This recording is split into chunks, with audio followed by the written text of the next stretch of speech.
천사의 다락방! 우리의 신앙과 문화가 함께하는 곳, 천사의 다락방.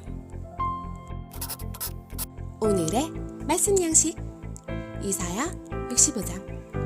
보라, 내가 새 하늘과 새 땅을 창조하나니 이전 것은 기억되거나 마음에 생각나지 아니할 것이라. 너희는 내가 창조하는 것으로 말미암아 영원히 기뻐하며 즐거워할지니라. 보라, 내가 예루살렘을 즐거운 성으로 창조하며 그 백성을 기쁨으로 삼고, 내가 예루살렘을 즐거워하며 나의 백성을 기뻐하리니 우는 소리와 부르짖는 소리가 그 가운데서 다시는 들리지 아니할 것이며, 거기는 날수가 많지 못하여 죽는 어린이와 수환이 차지 못한 노인이 다시는 없을 것이라. 곧 100세에 죽는 자를 젊은이라 하겠고, 100세가 못되어 죽는 자는 저주받는 자이리라. 선지적 원근법이라는 건 뭐냐면, 바로 앞에 일어날 사건과 멀리 있는 사건을 동시에 본다는 거죠. 이게 무슨 얘기냐면, 지금 이사야 선지자는 포로 시기에 예루살렘이 회복될 걸 보고 있어. 하나님의 계시에 의해서 환상 중에 보고 있는 거야. 근데 동시에 천국을 봐. 그러니까 마치 예루살렘이 없어졌는데 새로 예루살렘이 건립되는 것처럼 새하늘과 새 땅이 내려온다. 그래서 이 말을 들으면 어떨 때는 예루살렘 같고 어떨 때는 천국 같고 이러잖아요. 그러니까 17절은 천국을 의미하는 게 맞을 것 같아. 근데 18절 말씀을 보면 이거는 포로 시기에 다시 이스라엘 백성들이 돌아와서 다시 예루살렘을 재건하는 모습일 것 같아요. 그럼 20절은 실제로 예루살렘에 이스라엘 백성이 돌아왔을 때 100세까지 살았나? 아니지. 네. 그럼 이건 뭐예요? 어디에? 꿈꾸는 세상 아닌가요? 꿈꾸는 세상. 네. 오늘 주제하고 많이 근접했어. 여기가 어디냐? 이 땅에서 하나님의 백성들이 왕노릇 한다고 말하는 천국, 천년왕국을 말하는. 그런데 천년왕국 얘기하면 일단은 이단들 생각 많이 나죠. 그리고 종말론 주장하는 사람들 생각 많이 난단 말이에요. 근데 이 사람들의 공통점은 뭐냐면 순서를 되게 중요해요. 환란 다음에 천년왕국이 임하냐, 뭐 아니냐, 교회가 환란을 통과하냐, 아니면 전천년, 세대주의적, 역사적 전천년, 세대주의적 전천년, 후천년, 무천년 막 이런단 말이에요. 근데 이 사람들이 이거에 대해서 되게 집착을 많이 해. 근데 근본적인 질문을 하나 해야 돼요. 왜 하나님이 천년왕국이 필요하냐? 그냥 천국으로 데려가시면 되죠. 그렇지 않겠어요? 근데 20절에 보니까 거기는 날수가 많지 못하여 죽는 어린이와 수완이 차지 못한 노인이 다시는 없을 것이고, 곧 100세에 죽은 자를 젊은이라 하겠고 100세가 못되어 죽은 자를 저주받은 자라 하리라. 굉장히 그 평화롭고 장수하고, 그죠? 그죠? 근데 사실은 그러니까 지금 그 이사야 선지자가 보고 있는 건 세 가지를 보는 거야. 멸망당한 예루살렘이 다시 회복되는 것을 보고, 또 하나님께서 이 땅에서 완성할 천년 왕국을 보고, 또 하나는 새 하늘과 새 땅, 천국을 보고. 그래서 선지적 원근법에 의해서 이 세 가지를 같이 보고 있는 거예요. 근데 이런 표현은 예수님도 많이 했어요. 예루살렘이 멸망하는 걸 보면서 말씀하시면서 온 세상이 멸망하는 걸 같이 얘기하시는 거예요.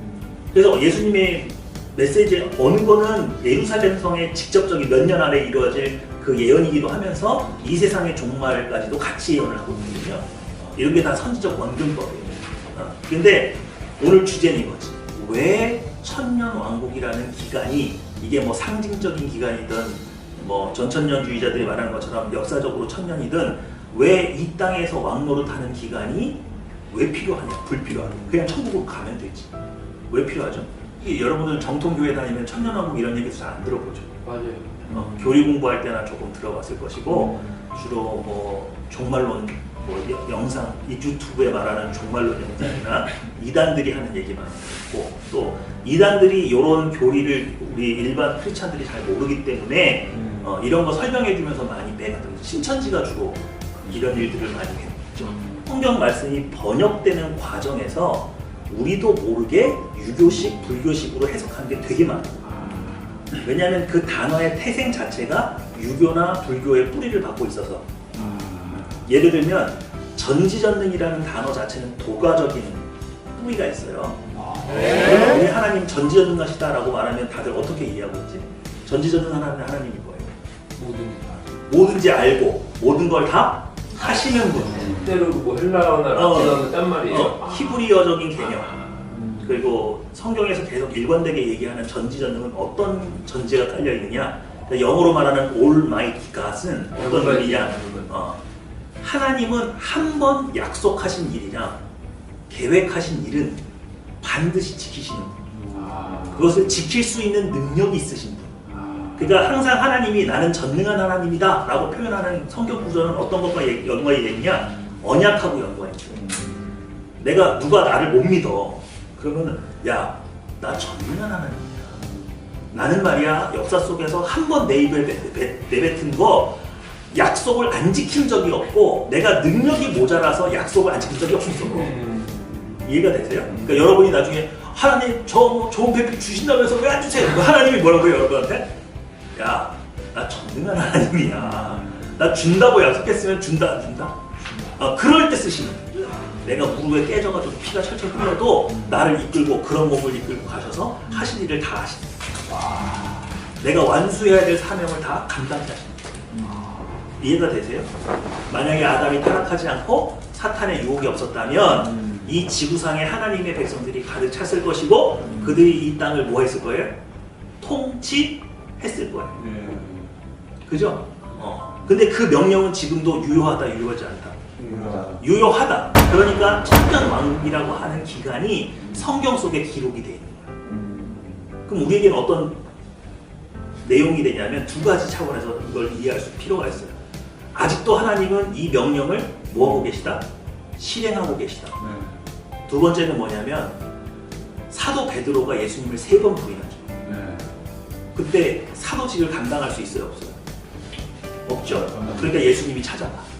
그리고 사도 베드로가 어디서 예수님을 3번 부인했냐면 모닥불을 이렇게 쬐고 있다가 3번 부인해요. 그래서 다시 가셨을 때 뭐 했어? 모닥불 피워놓고 네가 나를 사랑하냐 3번. 그래서 사랑한다는 고백을 3번 해서 사도직을 다시 계승할 수 있게 기회를 주신 거예요. 그럼 무슨 말이냐면 아직도 우리는 생육하고 번성하고 땅에 충만하고 이 생물들을 다스리라고 하는 이 명령이 밖에 있는데 하나님께서는 우리를 여전히 회복시켜서 누굴 통해서? 우리를 통해서 여전히 하나님의 나라를 이 땅에 세워 가고 계시다.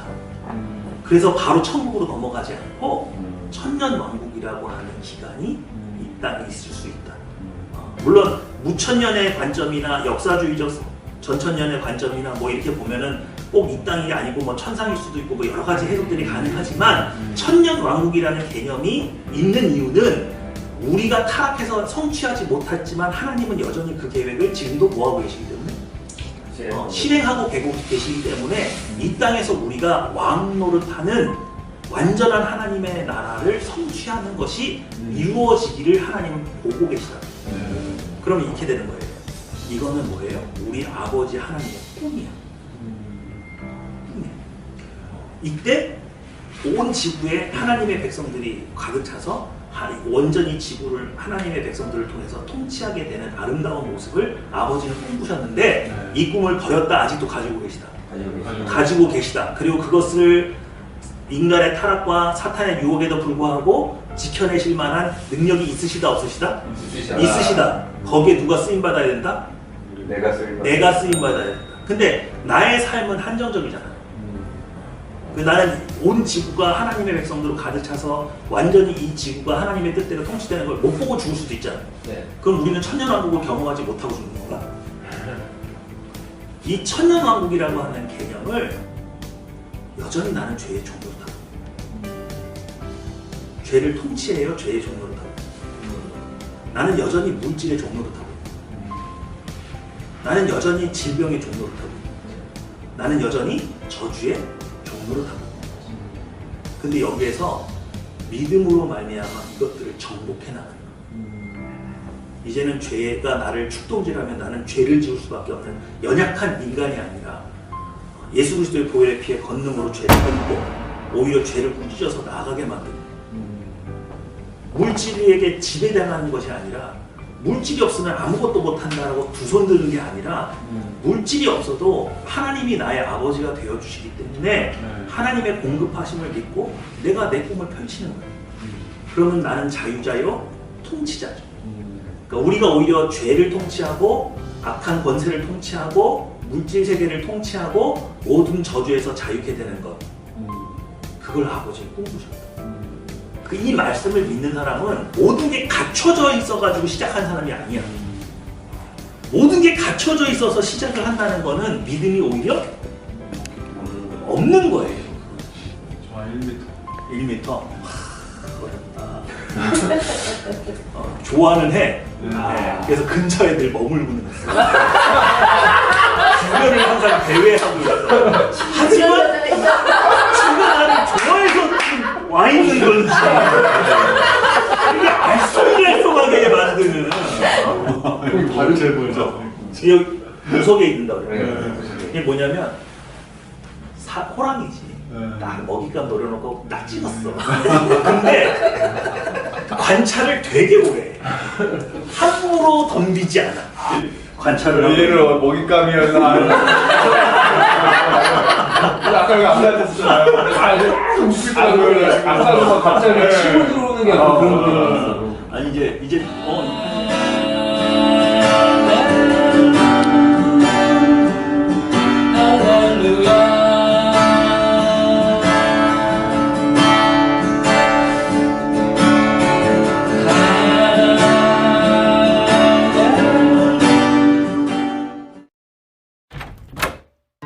천사의 다락방.